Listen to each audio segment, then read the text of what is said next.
என் உள்ளம் கையில் இருக்கிறார் என்ற ஒரு வார்த்தையை இன்றைக்கு ஆண்டவர் தருகிறார். நீ என் உள்ளம் கையில் இருக்கிறார். ஸ்தோத்திரம். இந்த வார்த்தையோடு நீங்க திரும்பி போங்க. நான் அனாதை, எனக்கு உதவி இல்லை, என் சூழ்நிலை இப்படி இருக்கிறது, எனக்கு யார் என்று கேட்டுக்கொண்டிருக்கிறீர்களா? இன்னைக்கு ஆண்டவர் பேசுகிறார். இந்த வார்த்தை யாருக்கு தரா தெரியுமா? இந்த வார்த்தை யாருக்கு தெரியுமா? கர்த்தர் என்னை கைவிட்டு விட்டார், எனக்கு யாரும் உதவி இல்லை, ஆண்டவர் எல்லாரும் என்ன மறந்துட்டாங்க என்று யார் நீங்க நினைத்துக் கொண்டிருக்கிறீங்களோ உங்களுக்கு தான் இந்த வார்த்தை. எல்லாரும் என்ன மறந்துட்டாங்க, என்னை என்னென்று கேள்வி கேட்க ஆளும் இல்லை. கர்த்தரும் என்னை கைவிட்டார். நான் எவ்வளவு ஜெபிக்கிறேன், எவ்வளவு கண்ணீர் விட்டேன், எவ்வளவு ஆண்டவருக்கு நான் ஜெபம் பண்ணி காரியங்களை சொல்லி இருக்கிறேன், ஆனாலும் கர்த்தர் கூட என் ஜெபத்திற்கு பதில் தரவில்லையே. மனுஷனும் மறந்துட்டார், கடவுளும் என்னை மறந்துட்டாரு, எல்லாரும் என்னை கைவிட்டார்கள், எனக்கு உதவி இல்லை என்று இருதயத்தை கலங்கிக் கொண்டிருக்கிற டியர் சிஸ்டர், பிரதர், உனக்கு தான் இந்த வார்த்தை இயேசு கொடுக்கிறார். இன்னைக்கு ஆண்டவர் திட்டவட்டமாய் பேசுகிறார். நீ என் உள்ள கையில் இருக்கிறாய். யார் சொன்னது நான் உன்னை மறந்தேன் என்று? யார் சொன்னது நீ என்னால் மறக்கப்பட்டாய் என்று? யார் சொன்னது? ஒரு தாய் தன் பிள்ளை மறந்தாலும் நான் உன்னை மறப்பதில்லை. நீ என் உள்ளம் கையில் இருக்கிறாய் என்று ஆண்டவர் இன்றைக்கு ஒரு நல்ல ஒரு வார்த்தையை உனக்கு தந்து உன்னை பலப்படுத்தி அனுப்புகிறார். நீ நினைக்கிறபடி சூழ்நிலை இல்லை, நீ நினைக்கிறபடி கிடையாது, எல்லாம் நல்லதான் போயிட்டு இருக்கு. இது சரியில்லை, அது சரியில்லை, எல்லாம் போச்சு, இப்படி அப்படி என்று நீ நினைக்கிற மாதிரி இல்ல. ஆண்டவர் சொல்லுகிறார், எல்லாம் நான் சரியாக தான் செய்து கொண்டிருக்கிறேன், நான் சகலத்தில் செய்ய வல்லவர், நான் செய்ய நினைக்க தடைப்படாது. நீ நானும் நினைக்கிறது தடைப்படும், ஆனால் தேவனுடைய திட்டம் தடைப்படவே படாது. ஆமென். நீ நினைக்கிறது தடைப்படும், நான் நினைக்க தடைப்படும். ஐயோ, நான் நினைக்கிறோம் நடக்கலையே, நான் எதிர்பார்க்கறது நடக்கலையே என்று நாம் நினைக்கிறோம். ஆனால் தேவன் நினைப்பது ஒருபோதும் தடைப்படாது. அதுதான் உன் வாழ்க்கையிலும் என் வாழ்க்கையிலும் நடந்து கொண்டிருக்கிறது. ஆமென். நீ என் உள்ளம் கையில் இருக்கிறாய் என்று ஆண்டவர் சொல்லுகிறார். ஸ்தோத்திரம். பைபிள்ல 2 இடத்தில் இந்த உள்ளம் கை என்று எழுதப்பட்டிருக்கிறது. ராஜாக்களிலே 2 இடத்துல நாம் பார்க்கிறோம். நம்பர் 1, உள்ளங்கை மேகம் என்று எழுதப்பட்டிருக்கிறது. வீட்டுல படிச்சு பாருங்க. 1 ராஜாக்கள் 18ஆம் அதிகாரம் 44ஆம் வசனம். வீட்டுல படிங்க. ஸ்தோத்திரம். உள்ளங்கை மேகம் என்று பார்க்கிறோம். ஸ்தோத்திரம். ஒரு உள்ளங்கையில் போல ஒரு மேகம் எழும்புச்சான், அவ்வளவுதான். அந்த தேசம் முழுவதும் பெரிய மழையை கொண்டு வந்தது. அது வரைக்கும் மழையே இல்ல. எலியாவின் நாட்களில் மழையே இல்ல, வறட்சி, பஞ்சம். அந்த வறட்சியை மாற்றுவதற்கு ஒரே ஒரு உள்ளங்கை மேகம் மாத்திரம் எழுந்துச்சான், பெரிய மழை வந்து தேசத்தை நிரப்பிட்டு. ஆமென். நான் சொல்ற பாருங்க, மழை என்பது blessing, மழை என்பது ஆசீர்வாதம். நான் சுருக்கமா போயிட்டே இருக்கேன் பிரசங்கத்தை. உள்ளங்கை மேகம் என்பது என்ன தெரியுமா? நீங்க கையினால சம்பாதிக்கிற சம்பளம் கொஞ்சமா இருந்தா கூட ஆண்டவர் பெரிய ஆசீர்வாதம் மாற்றுவார். ஏன் கவலைப்படுற? கையை தட்டுங்க, தலையை தட்டுங்க. உள்ளங்கை மேகம் பெரிய மழையை கொண்டு வந்தது. என் சம்பளம் கொஞ்சம் தான், என் வருமானம் கொஞ்சம் தான் என்ன நினைக்கிறீங்களா? இதாங்க உள்ளங்கை என்ன நினைக்கிறீங்களா? ஸ்தோத்திரம். என்கிட்ட கொஞ்சம் சம்பளம் தான், கொஞ்சம் தான், என்கிட்ட அவ்வளவு அதிகமான வருமானம் இல்ல, கொஞ்சம் பிரயாசம் தான், சின்ன வேலை தான் என்று உள்ளங்கை அளவு இருக்கிறதா? இன்னைக்கு ஆண்டவர் பேசுகிறார். நீ என் உள்ளங்கை இருக்கிறாய் என்பதற்கு அடையாளம் உன் கையின் பிரயாசத்தை நான் நிறைவாய் ஆசீர்வதிக்க போகிறேன். கொஞ்சம் கவலைப்படாத, உனக்கு கொஞ்சம், ஆனால் தேவன் அது அநேகருக்கு ஆசீர்வாதமாய் மாற்றி வைப்பார். 2வது இடத்துல இந்த உள்ளங்கை என்பது இன்னொரு இடத்துல எழுதப்பட்டிருக்கிறது. 2 ராஜாக்கள் 4ஆம் அதிகாரம் 34ஆம் வசனத்தில் படிக்கும் பொழுது, ஒரு மகன் மரித்து போய்விட்டார், செத்துட்டான். அவனை போய் உயிரோடு எழுப்புவதற்காக எலியா போய் தன் உள்ளங்கையை அந்த பையனோட உள்ளங்கையில வைக்கிறார். அந்த பையன் உயிரடைகிறார். 2வது சம்பவம். ஸ்தோத்திரம். இது என்னத்தை காட்டுகிறது? மரித்து போயிருக்கிற உன்னுடைய காரியங்கள் எல்லாம் தேவன் மறுபடியும் உயிர்ப்பிப்பார். கவலைப்படாது. இன்னைக்கு ஆண்டவர் பேசுகிறார், என் உள்ளம் கையில் நீ இருக்கிறார். நான் அவன் கையில மாட்டினேன், இவன் கையில மாட்டிட்டேன், என் வாழ்க்கையில போச்சு. யார் சொன்னது? இதெல்லாம் பிசாசு பேசுற வார்த்தை, உன்னை அதையப்படுத்துற சாத்தானின் வார்த்தை. இவன் கையில மாட்டிட்டேன், இவன் கையில மாட்டிட்டேன், என் வாழ்க்கை போச்சு, என் சூழ்நிலை எப்படி இருக்கிறது, எல்லாமே போச்சு. இல்ல, மனுஷனுடைய கையில் ஒருபோதும் ஆண்டவனை விட மாட்டார். நீ இருப்பது தேவனுடைய உள்ளம் கையில் இருக்கிறார், கடவுளுடைய உள்ளம் கையில் இருக்கிறார். ஸ்தோத்திரம். மரித்து போன பையன் எழுப்பிட்டாங்க. ஐயா, எலியா போய் அவன் உள்ள கை அவன் கையில வைக்கிறார், அவன் உயிரோடு எழுப்பினான்.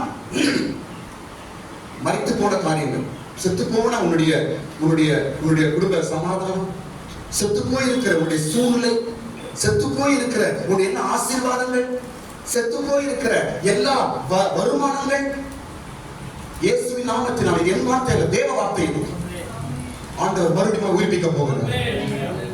இது உள்ளம் கை செய்யும் காரியம், உள்ளம் கை செய்யும் காரியம். ஹல்லேலூயா. இப்போ ஏன் ஆண்டவர் உள்ளம் கையில் நம்மை வரைந்திருக்கிறார்? நாம் விஷயம் சொல்றோம். ஏன் உள்ளம் கையில வரைந்தேன்? தலை எழுதலாம், கால் எழுதலாம். ஏன் உள்ளம் கையில் என்று பைபிள் சொல்லுது?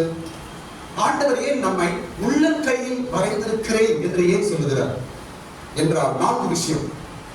முதலாவது, உள்ளம் கையில் இருக்கும் பொழுது அவர் நம்மை மறக்க முடியாது. ஒரு பொருள் கையில இருக்குது, மறக்க முடியுமா? கையில முன்னாடியே இருக்கும், அப்படியே மறக்கவே முடியாது. ஒரு பொருள் இதெல்லாம் மறந்து போகாம இருக்க வேலை செய்வான இடத்துல நம்ம வேலை செய்வாங்க, நம்ம கையில வச்சுக்கணும். அப்படிதானங்க, இந்த கையில வச்சு மறக்க கூடாது. ஸ்தோத்திரம். ஏன் உள்ள கையில் ஆண்டு வைத்திருக்கிறார் என்றால் அவர் நம்மை மறவாமல் இருக்கும்படிக்காக. உன் மதில்கள் எனக்கு முன்பாக இருக்கிறது. கர்த்தர் நம்மை மறக்க முடியாதுங்க, மறக்க மாட்டார். ஸ்தோத்திரம். யார் சொன்னது கர்த்தர் மறந்தார் என்று? அவர் உறங்குவதும் இல்லை, தூங்குவதும் இல்லை. ஏன் உள்ளம் கையில் வைத்திருக்கிறார் என்றால் கர்த்தர் நம்மை மறக்க கூடாது என்பதற்காக அவர் நம்முடைய உள்ளம் கையில் வைத்திருக்கிறார். ஸ்தோத்திரம். கர்த்தரை மறக்கவே இல்லை. இன்றைக்கு தேவ வார்த்தையோட தைரியமாக இருந்து போகும். கர்த்தர் உங்களோடு பேசிக் கொண்டிருக்கிறார், திட்டவட்டமாக பேசுகிறார். நம்பர் 2, இரண்டாவது, ஏன் உள்ளம் கையில் வைத்திருக்கிறார் என்பதற்கு இரண்டாவது அர்த்தம் என்னவென்றால் உள்ளம் கை நமக்கு ஒரு பெரிய பாதுகாப்பு. நம்மை பாதுகாக்கும்படிக்கு உள்ளம் கையில் வைத்திருக்கிறார் தேவன். ஆமென். நம்மை பாதுகாக்கும்படிக்கு, காப்பாற்றும்படிக்கு யாரும் பிடுங்க முடியாது. ஒரு பொருளை கையில வச்சிருக்கிறேன் நானு, யாரும் பிடுங்க முடியுமாங்க? இது எல்லாம் பாருங்க, இந்த பொருளை கையில வச்சிருக்கிற, உள்ள கையில் பிடிச்சிருக்கிற, யாரும் பிடுங்க முடியுமா? முடியவே முடியாது. உள்ளம் கை என்பது ஒரு வல்லமை, உள்ளம் கை என்பது ஒரு பாதுகாப்பு, உள்ளம் கை என்பது ஒரு சக்தி. நீ ஒரு சக்தியின் கையில் இருக்கிறாய், நீ ஒரு வல்லவரின் கையில் இருக்கிறாய். யாரும் உன்னை எடுக்க முடியாது, யாரும் உன்னை பிடுங்க முடியாது, யாரும் உன்னை தொடவே முடியாதுங்க. தேவனுடைய உள்ளம் கையில் நான் இருக்கிறேன். தைரியமா சொல்லிட்டு போங்க. ஸ்தோத்திரம். என் புள்ள தேவனுடைய உள்ள கையில் இருக்கிறான், என் மகள் தேவனுடைய உள்ள கையில் இருக்கிறார், என் குடும்பம் தேவனுடைய உள்ள கையில் இருக்கிறது. தைரியமா சொல்லுங்க. இன்றைக்கு வாக்குத்தத்தம் உனக்கு தான் ஆண்டவர் தருகிறார். கரங்களை தட்டுங்க. இன்றைக்கு வாக்குத்தத்தம் ஆண்டவர் உனக்கு தான் தருகிறார். நீ என் உள்ள கையில் இருக்கிறார். உன் குடும்பத்தை என் உள்ள கையில் வைத்திருக்கிறேன், உன் பிள்ளைகளை என் உள்ள கையில் வைத்திருக்கிறேன். பயப்படாத. அது எப்படி நான் விட்டுருவேன்? அது எப்படி மற்றவங்க என் கையில் பிடுங்க முடியும்? எந்த வல்லமையும் பிடுங்க முடியாது. என் பிள்ளை எப்படி தெரியலையே, என் பிள்ளை எதுக்கால வாழ்க்கை எப்படி தெரியலையே, என் பொண்ணு எப்படி இருக்க போறா தெரியலையே, என் பையன் எப்படி இருக்க போறான்னு தெரியலையே, எனக்கு பயமா இருக்குது. என் பிள்ளை எப்படி இருக்க போறாங்க வருங்காலத்துல, என் பிள்ளை எப்படி மேல வர போறான்னு தெரியலையே. ஏன் கவலைப்படுகிறாய்? இன்றைக்கு இந்த வார்த்தை நீ வாயை சொல்லி நீங்க போ. என் பிள்ளை தேவனுடைய உள்ளம் கையில் இருக்கிறான். யாரும் கொடுக்க முடியாது. தைரியம் போங்க. ஸ்தோத்திரம். ஏன் உள்ளங்கை ஒரு பாதுகாப்பு? கவனிங்க. ஏன் உள்ளங்கை பாதுகாப்பு என்றால் இந்த உள்ளங்கையில் தான் ஆண்டவருடைய ஆணி பாய்ந்த காயம் இருக்கிறது. கையா தட்டு. ஹalleluya. ஏன் உள்ளங்கை? இயேசுவின் காயம். இயேசுவின் காயம் இந்த உள்ளங்கையில் தான் இருக்கிறது. அதனால் நமக்கு ஒரு பெரிய பாதுகாப்பு. காப்புங்க. எந்த தீய சக்தியும் தொட முடியாது. இயேசுவின் காயத்தில் வல்லமை உண்டு. இயேசுவின் காயத்திலே அதிகாரம் உண்டு. இயேசுவின் காயத்திலே நமக்கு பெரிய வெற்றி உண்டு. அதனால்தான் உள்ளங்கை. ஸ்தோத்திரம். மூன்றாவது காரியம், ஏன் உள்ளங்கையில் நம்மை வரைந்திருக்கிறார் கடவுள் என்பதற்கு மூன்றாவது அர்த்தம் என்னவென்றால் நம்மை உயர்த்தும்படிக்காக. நம்மை உயர்த்தும்படிக்காக. 1 பேதுரு நாம் படிக்கிறோம், ஏற்ற நேரத்தில் நான் உன்னை உயர்த்தும்படிக்கு என் பலத்த கரத்தில் நீ அடங்கி இரு, என் கரத்தில் நீ இரு என்று ஆண்டவர் பேசுகிறார். ஆமென். ஆண்டவர் உயர்த்தும்படிக்கு நம்முடைய கரத்தில் வைத்திருக்கிறார். ஸ்தோத்திரம். நீங்க தைரியமா இருங்க. இந்த வாக்குத்தத்த வார்த்தை நீங்க ஆண்டவர் தராங்க. அநேகர் கலக்கத்தோடு இருக்கிற நான் ஆவியில உணர்கிறேன். அநேகர் இந்த கேள்வியோடு இருக்கிறேன் என்று நான் ஆவியில உணர்கிறேன். என்னுடைய வார்த்தை இல்ல, தேவ வார்த்தை. எனக்கு சகாயமே இல்லையே, ஒரு கை எனக்கு உதவி இல்லையே, என் வாழ்க்கை எப்படி இருக்கு, எப்படிதான் போக, என்ன நடக்க போகுது என்று நீ கலங்கி கொண்டிருக்கிறார். ஒரு அன்பின் தேவன் உன்னோடு பேசிக் கொண்டிருக்கிறார். ஒரு தாயை போல, ஒரு தகப்பனை போல ஒரு தேவன் உன்னோடு பேசிக் கொண்டிருக்கிறார். என் பிள்ளையே, நீ என் கையில் இருக்கிறார். என் மகனே, நீ என் கையில் இருக்கிறார். நான் உன்னை உயர்த்துவேன். என் கரம் உன்னை உயர்த்தும். என் கரம் உன்னை உயர்த்தும். விழுந்து கிடக்கிற ஒரு ஆள் இருக்கிற உடனே நம்ம என்ன செய்யணும்?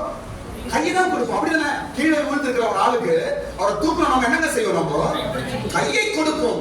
அந்த கை தான் தேவனுடைய கரம். கையை தட்டு. அந்த கரம் தான் இயேசுவின் கரம். என் உள்ளங்கை உனக்கு இருக்கிறது. நான் உன்னை உயர்த்துவேன். ஸ்தோத்திரம். நான் உன்னை உயர்த்துவேன். உன்னை மேன்மைப்படுத்துவேன். உன் பிள்ளையை நான் உயர்த்துவேன். உன் பொண்ணை நான் உயர்த்துவேன். உன் குடும்பத்தை நான் உயர்த்துவேன் என்று ஆண்டவர் பேசுகிறார். கலங்காத. உன்னுடைய தாய் உன்னை மறந்தால் நான் உன்னை மறக்க மாட்டேன். உன் பெற்றோர் உன்னை மறந்தால் நான் உன்னை மறப்பதில்லை. ஹல்லேலூயா. நான்காவது காரியம், ஏன் உள்ளங்கை என்றால், எதற்காக நம்ம உள்ளங்கையை வச்சிருக்கிறார் என்றால் நம்மை உருவாக்கும்படிக்காக. ஆமென். எதற்காக சொல்லுங்க பாபா? எதற்காக சொல்லுங்க பாபா? எப்படி என்றால், குயவன் கையில் இருக்கும் களிமண் போல. நம்முடைய ஆண்டவர் யாருங்க? சொல்லுங்க, எல்லாரும் சொல்லுங்க. குயவன். நாம யாருங்க? களிமண். எங்க இருக்கிறோம்? நம்ம அவருடைய கையில் இருக்கிறோம். அவருடைய உள்ளங்கையில் நம்மை ஒரு களிமண்ணை போல வைத்திருக்கிறார். எதற்காக? தினமும் உன்னை உருவாக்கி கொண்டே இருக்கிறார். தினமும் உன்னை மோல்ட் பண்ணிக்கொண்டே இருக்கிறார். என்னவா உருவாக்குறாரு? கவனிங்க, என்னவா உருவாக்குறாரு? கனமான பாத்திரமாய். ஆமென். கையில இருக்க வரைக்கும் நம்முடைய லெவல்னா அப்படியே அதிகமாக மாறி இருக்குங்க. ஹல்லேலூயா. ஸ்தோத்திரம். நான் சொல்றேன், கவனிங்க. நீ இயேசுவின் கையில் இருக்கிறாய் என்று டெய்லி சொல்லும்போது ஒவ்வொரு நாளும் உங்களுடைய ஸ்டாண்டர்ட் மேல போய் தான் அதிகரித்து கொண்டே இருக்கும். உன் தரம் உயர்ந்து கொண்டே இருக்கும். உன்னுடைய கனம் உயர்ந்து கொண்டே இருக்கும். உன் மரியாதை உயர்ந்து கொண்டே இருக்கும். உன் ஆசீர்வாதம் உயர்ந்து கொண்டே இருக்கும். ஆமென்.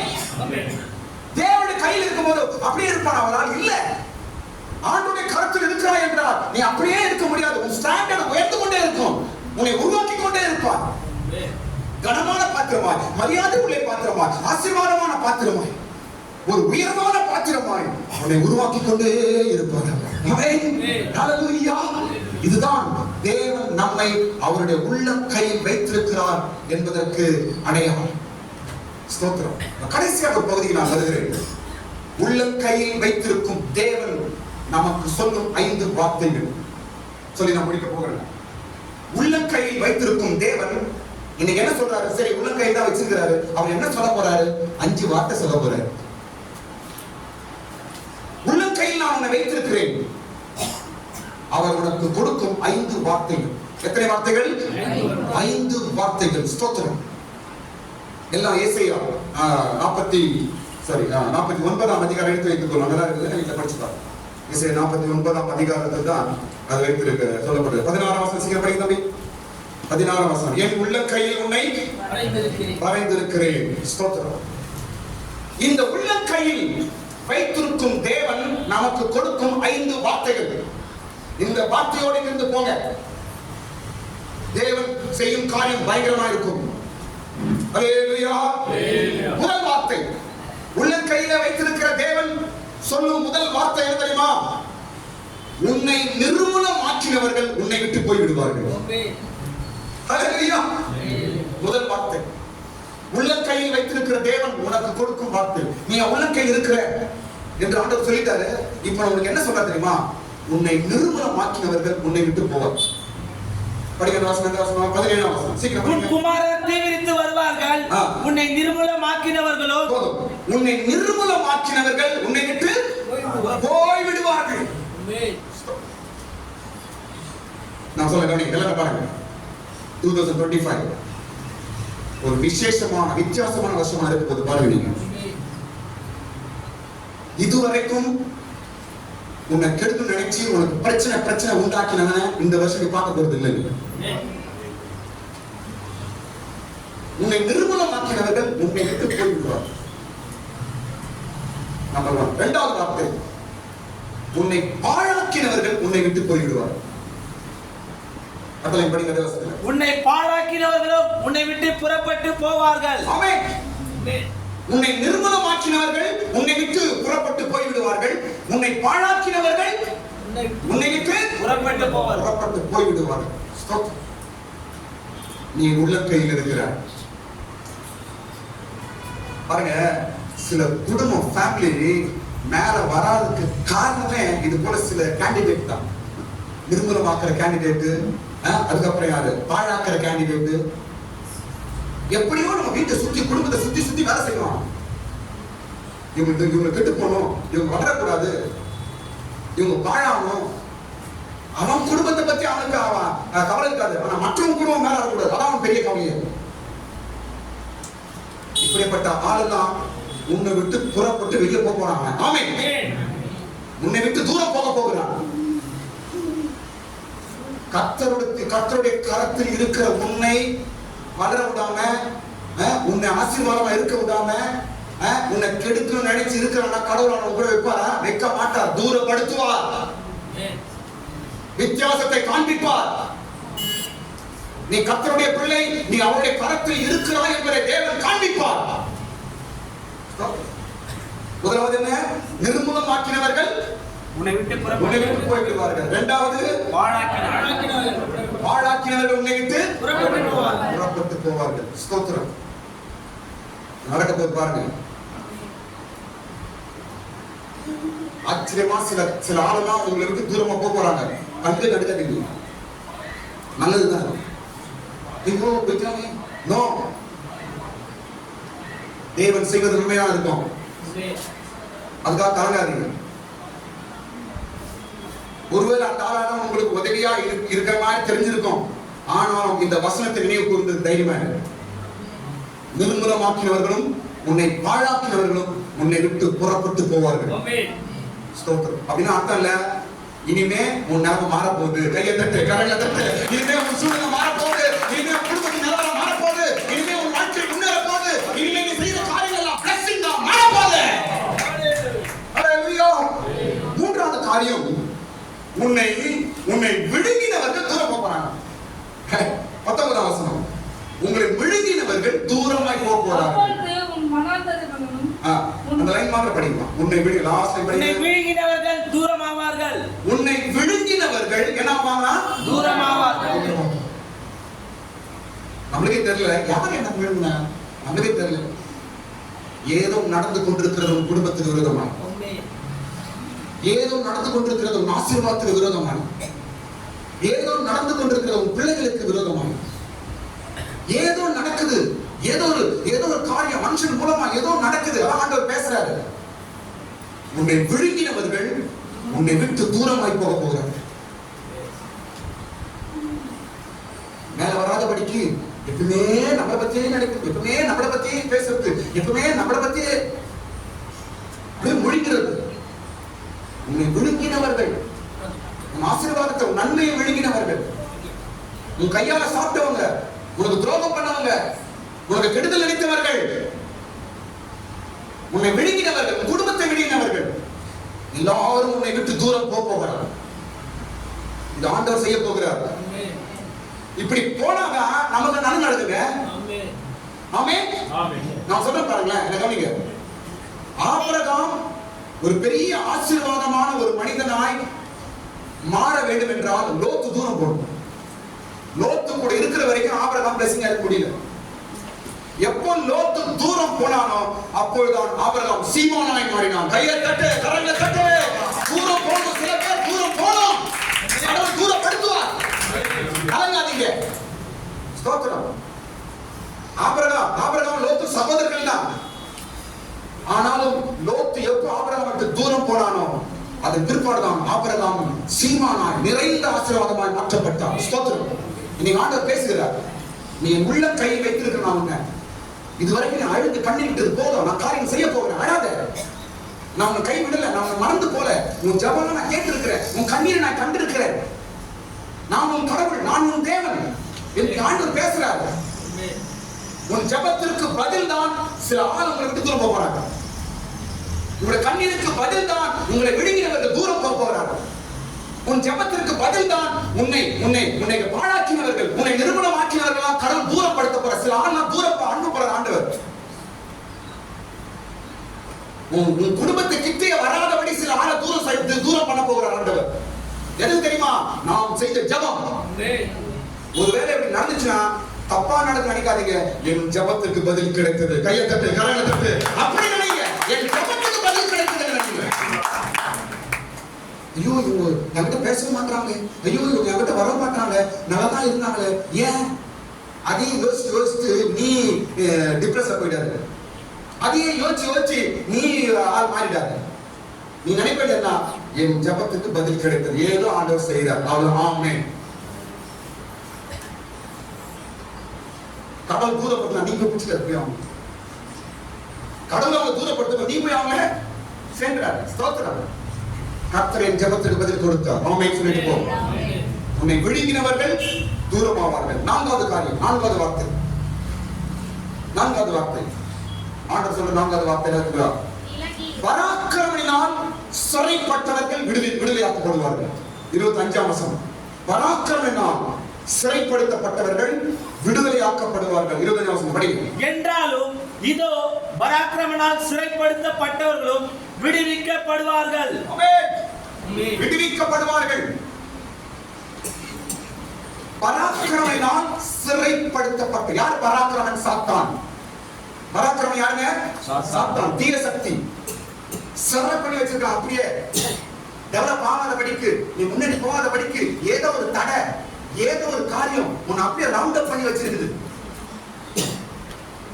முன்னேறாத படிக்கு, அடுத்த அடி நீ முன்னாடி போகாத படிக்கு ஏதோ ஒரு தடை, ஏதோ ஒரு காரியம் சிறை போல இருக்கிறது. இன்னைக்கு ஆண்டவர் பேசுகிறார். பராக்கிரமத்தினால் சிறைப்படுத்தப்பட்டிருக்கிறாயா? உன்னையும் நான் விடுதலை செய்வேன். நீ விடுதலை ஆக்கப்படுவாய். உன் சிறை உடையும். சில பிரச்சனைங்க நம்ம சுத்தி இன்னும் இருக்குது. அந்த பிரச்சனையை தாண்டி நம்ம வர முடியல. அதான் சிறை.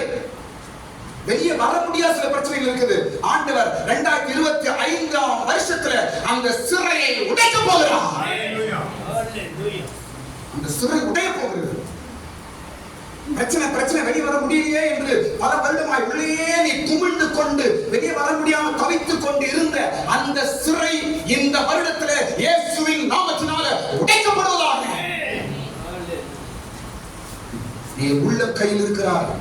கரெக்டா சொல்றார். நீ உள்ள கையில் இருக்கிறார். எத்தனை வருஷம் உன்னை சிறப்படுத்தின அந்த பலவான் கையிலிருந்து நான் விடுதலையாக்க போகிறேன். ஸ்தோத்திரம். சில ஃபைனான்ஸ் ப்ராப்ளம் ஆண்டவர் இந்த வருஷத்துல விடுதலை தர போறார். ஆமென். சில கடன் பிரச்சனை ஆண்டவர் வருஷத்துல விடுதலை தர போகிறார். சில போராட்டம், சில யுத்தம் ஆண்டவர் வருஷம் விடுதலை தர போகிறார். பலவான் கையிலே தவித்துக் கொண்டிருக்கிற தேவ பிள்ளையே, எனக்கு பலன் இல்லையே, இந்த பிரச்சனை வர எனக்கு பலன் இல்லையே, எனக்கு சக்தி இல்லையே என்று கலங்கிக் கொண்டிருக்கிறாயா? ஆண்டவர் பேசுகிறார். அந்த பலவான் கையிலிருந்து நான் உன்னை விடுதலையாக்குவேன். நான் உன்னை விடுதலையாக்குவேன். கர்த்தருடைய கரம் வல்லமையுள்ள கரம். கர்த்தருடைய உள்ளங்கை பலமான வல்லமையான காரியங்களை செய்யும் உள்ளங்கை. நாம் பலவீனம் தாங்க, நம்மளால முடியாதுங்க. ட்ரை பண்றோம் வெளியே வர முடியல. ஆனா இயேசு ஒரு நிமிடத்துல வெளியே கொண்டு வந்தார். வல்லமை பெரியது. கடைசி வார்த்தை நான் முடிக்கிறேன். கடைசி வார்த்தை, ஐந்தாவது வார்த்தை. உள்ளம் கையில் வைத்திருக்கும் தேவன் உனக்கு கொடுக்கும் ஐந்தாவது வார்த்தை என்ன தெரியுமா? நான் கர்த்தர், எனக்கு காத்திருக்கிறவர்கள் வெட்கப்பட்டு போவதில்லை. 23ஆம் வசனம் படிங்க. அந்த லைன் மாதிரி படிங்க. 23ஆம் வசனம் மேல. நான் கர்த்தர், எனக்கு காத்திருக்கிறவர்கள் வெட்கப்படுவதில்லை என்பதை அப்பொழுது அறிந்து கொள்வாய். நான் கர்த்தர், எனக்கு காத்திருக்கிறவர்கள் வெட்கப்படுவதில்லை. கடவுளுடைய கையில் இருக்கிற எப்படி உன்னை வெட்கப்பட விடுவாரு? மனுஷன் கையில் யாருக்கு அவன் தான் வெட்கப்பட்டு போவான். கடவுள் கையில் இருக்கிற யார் வெட்கப்பட்டு போவாங்க? இல்லவே இல்லை. ஸ்தோத்திரம். கடவுள் பெரிய தேவன், பெரிய வல்லமை. அவருடைய கையில நாம் இருக்கிறோம். உள்ளம் கையில் வைத்திருக்கிற என்று சொல்றாரு. எப்படி உன்னை வெட்கப்பட விடுவாரு? எந்த சூழ்நிலையும் வெட்கப்படுவதில்லை. இந்த வார்த்தையில கடவுள் ஒரு ப்ராமிஸ் பண்றாரு. கவனிங்க, இந்த வார்த்தையில கடவுள் ஒரு ப்ராமிஸ் பண்றார், ஒரு சத்தியம் பண்றார். என்ன தெரியுமா? நான் கர்த்தர். எல்லாரும் சொல்லுங்க, சத்தமா சொல்லுங்க. நான் கர்த்தர்னா நீ வெட்கப்பட மாட்ட. சூப்பர்ல. எப்படி சொல்றாரு? நான் கர்த்தர் என்றால் நீ வெட்கப்படுவதில்லை. நான் கடவுள் இல்லைனா நீ என்ன ஆயிடுவ? வெட்கப்படுவேன். நான் கடவுளா இருப்பதுனால் நீ வெட்கப்படுவதில்லை. நாம் கர்த்தர் ஆகியால் நீங்கள் வெட்கப்பட்டு போவதில்லை. சூப்பர். கர்த்தருக்கு ஸ்தோத்திரம். அவனுடைய உள்ள கையில் இருக்கும் தேவ பிள்ளைகள், அவனுடைய உள்ள கையில் இருக்கும் தேவ பிள்ளைகள் ஆண்டவர் பேசுகிறார். நான் கர்த்தர், உன்னை அழைத்த தேவன் நான் கர்த்தர். வானத்தை உண்டாக்கின கர்த்தர் நான், பூமியை உண்டாக்கின தேவன் நான், உன்னை சிருஷ்டித்த கர்த்தர் நான், உன்னை அழைத்த தேவன் நான், உனக்கு ஜீவனை உண்டாக்கின தேவன் நான், மனிதர்களை உண்டாக்கின தேவன் நான், மனிதன் ஆசையிலே ஜீவ சுவாசத்தை உண்டாக்கின தேவன் நான். நான் கர்த்தர். நீ எப்படி வெட்கப்படுவ? நான் உன் கர்த்தர் அல்லவா? உன் தேவன் அல்லவா? உனக்காக ஜீவனை கொடுத்தவன் அல்லவா? உனக்காக ரத்தம் சிந்தினவன் அல்லவா? எப்படி வெட்கப்படுவாய்? ஸ்தோத்திரம். இந்த வார்த்தையை உங்க சூழ்நிலை நேரத்தில் காலையில் எழுந்த வார்த்தையை சொல்லுங்க.